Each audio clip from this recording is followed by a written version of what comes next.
para la segunda vuelta. ¿Qué ocurre si se deroga el decreto de ley 1090? Don Antonio Blanca. Bueno, etapas. Se aprobó el TLC con Estados Unidos por el Congreso, luego se aprobó un anexo, que es el anexo del manejo del sector forestal, el 18.3.4, aprobado por el Congreso, y el decreto legislativo 1090, que es la ley forestal y de fauna silvestre, es para la implementación del TLC y de ese anexo. Es actualmente la ley forestal que ya tiene su reglamento, etcétera. Si se deroga el 1090, primero, es una contradicción en el Congreso, porque con dos leyes el Congreso modificó ya el 1090 y lo reconoció como decreto legislativo y no lo declararon inconstitucional. En segundo lugar, entramos en problemas en la implementación del TLC y toda esta secuela. Y tercero, nos quedamos sin ley forestal, y eso es grave porque todos los bosques, concesiones, etcétera, quedarían en el aire, salvo mejor parecer de abogados muy informados. Doctor Manuel Pulgar Vidal. Bueno, las consecuencias, un poco el ministro ya las mencionó.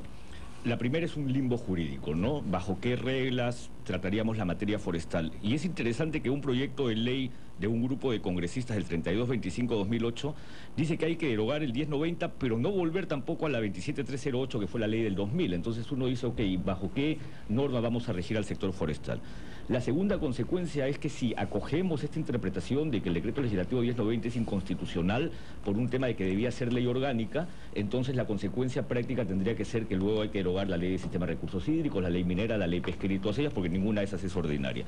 Y la tercera consecuencia tiene que ver con el hecho que la inconstitucionalidad de una norma es algo que le corresponde al Tribunal Constitucional, y el Congreso tiene toda la posibilidad de iniciar una acción ante el Tribunal Constitucional para que sea este el que en todo caso establezca si es o no inconstitucional.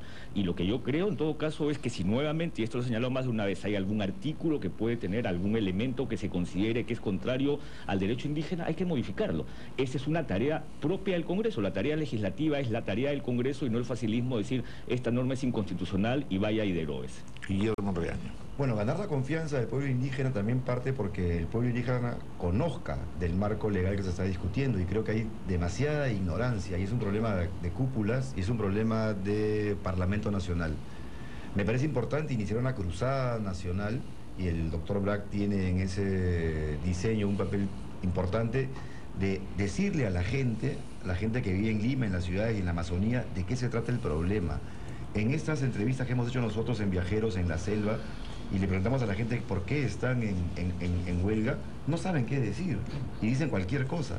Y las leyes son actos jurídicos totalmente raros y, por no decir alguna palabra tosca, inexistentes, ¿no? Entonces pienso que se tiene que hablar, se tiene que hacer un tremendo esfuerzo pedagógico, porque detrás del problema técnico hay un problema político. Y no se puede ganar en este tira y afloje desde el punto de vista legal si es que no se gana desde el punto de vista político. Y el nuevo Perú, el Perú que todos soñamos, el Perú del futuro, el Perú en el que estamos todos involucrados a partir del Ministerio del Ambiente, los que hemos hablado mucho de este tema, Manuel, hemos discutido en otros foros el tema del Ministerio del Ambiente, queremos que sea un Perú donde se dialoga, las partes entienden y haya mucha información.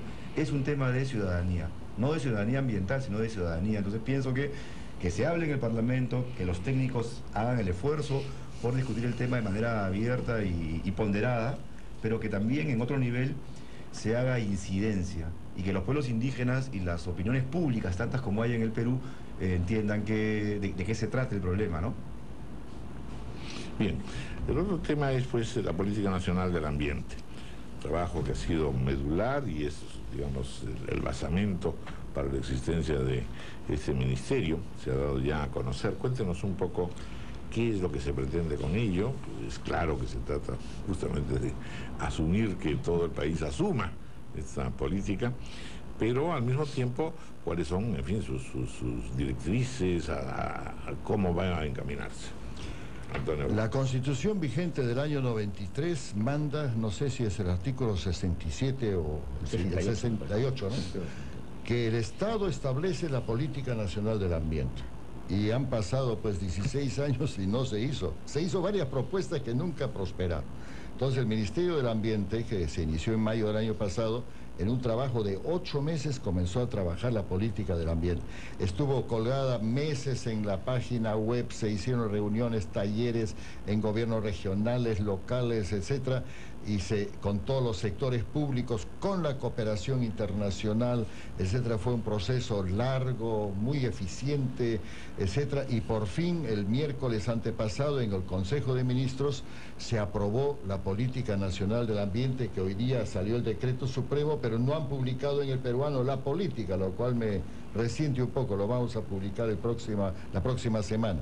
Esta Política Nacional del Ambiente son los lineamientos de la Política Nacional Ambiental que va a regir para todos los sectores y todos los niveles del gobierno, nacional, regional y local, y que tiene como objetivo cumplir con el mandato constitucional y que está referida a 4 ejes: conservación y aprovechamiento de los recursos naturales y la diversidad biológica, la gestión integral de la calidad ambiental, la gobernanza ambiental y los compromisos y oportunidades ambientales internacionales, porque hay 45 convenios y tratados internacionales firmados por el Perú que se refieren a este tema. Entonces, se refiere a los lineamientos sobre la diversidad biológica, los recursos genéticos, la bioseguridad, el tema tan debatido en los últimos meses sobre los recursos genéticos nativos, los transgénicos, la biotecnología moderna, etcétera, el aprovechamiento de los recursos naturales, minería y energía, bosques, ecosistemas marinos costeros, cuenca, agua y suelos, mitigación y adaptación al cambio climático, desarrollo sostenible de la Amazonía, los lineamientos sobre el desarrollo sostenible de la Amazonía, el ordenamiento territorial, etcétera, y después todo lo que es el control de la contaminación, la calidad del agua, del aire, los residuos sólidos, las sustancias químicas y materiales peligrosos, la calidad del aire en los ambientes urbanos, la educación ambiental, la ciudadanía ambiental, etc. Entonces, esto es lo que va a regir para todos los sectores y niveles del gobierno. Y luego viene el plan de acción para implementar esta política, que ya se empezó a trabajar, y también se va a hacer todo el proceso de consulta, que ya va a fijar metas que tenemos que lograr. Por ejemplo, hoy en día el 81% de los residuos sólidos del país o basura se echa al ambiente sin tratamiento alguno.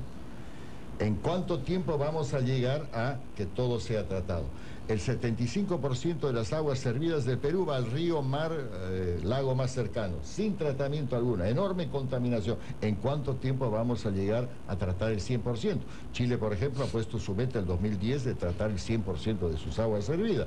¿Cómo vamos a hacer nosotros? Hemos empezado mucho más tarde. Estamos arrancando de cero. Estamos arrancando, pero ya, por ejemplo, para residuos sólidos, y estoy viajando mañana en la noche a Japón, tenemos en trámite ya, con OK del Ministerio de Economía y Finanzas, un crédito de $86 millones para ver todos los rellenos sanitarios, ver con las principales ciudades cómo se va a tratar esto, igualmente para la conservación de bosques. No es que esto es un avance enorme para el país, es un avance verdaderamente positivo. Perfecto ciertamente no es, porque si lo sometemos a 20.000 personas, cada uno va a tener alguna coma que decir, claro, pero es un avance.